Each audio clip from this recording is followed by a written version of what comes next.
Good afternoon, I'm Josh Duncan, and these are some of the top headlines out of the KelownaNow newsroom today. Kelowna Council has endorsed a plan that aims to bolster growth and density in the city's 5 major urban centres. That plan will foster employment opportunities, support new housing, enhance public spaces, and improve transportation options across all 5 areas. Downtown is the big ticket, considered the area with the highest growth potential. But joining it on the list are Pandosy, Capri Landmark, Midtown, and Rutland. City planning specialist Tracy Guidi says all 5 urban centers are in different stages of maturity in realizing the official community plan's vision of becoming dense, amenity-rich, walkable neighborhoods. These spots are expected to accommodate nearly 40% of new homes and over 70% of Kelowna's future growth or employment growth over the next 15 years. Only Councillor Ron Cannon objected to the plan, saying he had issues with a lack of funding attached to the report, but city staff said that would be sorted with grants and individually by neighborhood. Police are reminding Kelowna drivers to slow down through school zones after kids went back to class a week ago. Officers have been patrolling school zones throughout the city over the first week of school and have issued 59 speeding tickets during that time. One incident that stuck out to the RCMP was a driver who raced through a school zone going nearly 70 kilometers per hour in the 30 zone. They were distracted, the driver was, by their cell phone at the time. The RCMP Speed Watch program has also been in action with volunteers tracking driver behavior through school zones but not able to hand out any enforcement. A report to the RCMP said those volunteers deemed that 15% of some 600 drivers were speeding through school zones, a pair of those drivers eclipsing 70 kilometers per hour. Corporal Allison Consmo, the Kelowna RCMP, says back to school time, one of the busiest times of year for students, and drivers need to slow down and stay alert.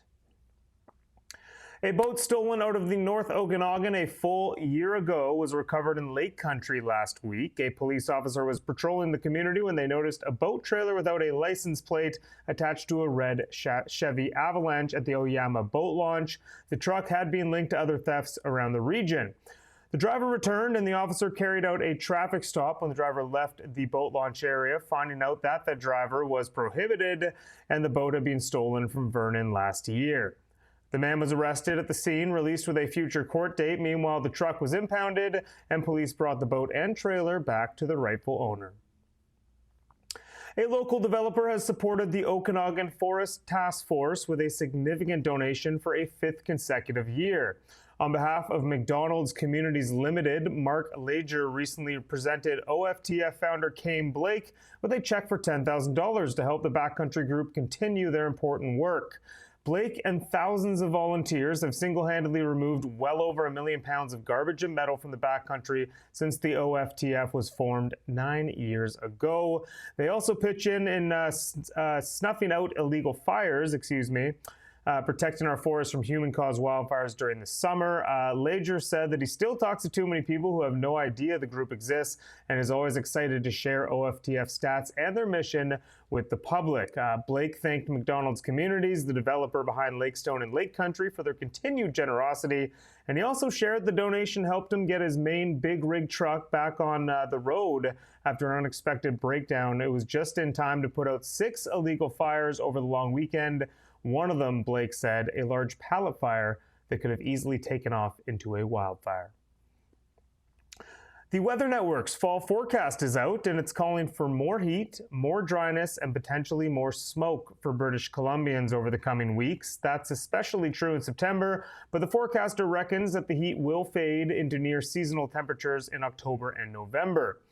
The rainy season expected to start roughly on schedule during October, which means ski season expected to be on schedule as well. While there are reportedly conflicting signals about the long-term forecast, as a whole in Canada, the western half of Canada expected to be the first to drop off into early winter temperatures this year. You can check out Ian Byrne's story on the full fall forecast at KelownaNow.com, as I now shift into a look at our short-term forecast over the next 24 hours. Mainly sunny and 26 out there right now, a slim chance at a shower or two this evening, then clear skies overnight, a low of 13, back to sunshine tomorrow, and a high is 26 for your Thursday. That is it for me today, but you can read up on all these stories and plenty more over at KelownaNow.com. Enjoy your evening. I'll be back in this chair tomorrow for a peek at Thursday's headlines. We'll see you then. We don't just report the news. We live here too. We're your neighbors, bringing you stories that matter to all of us. No government funding, no outside influence. Kelowna Now, local, independent. News you can trust.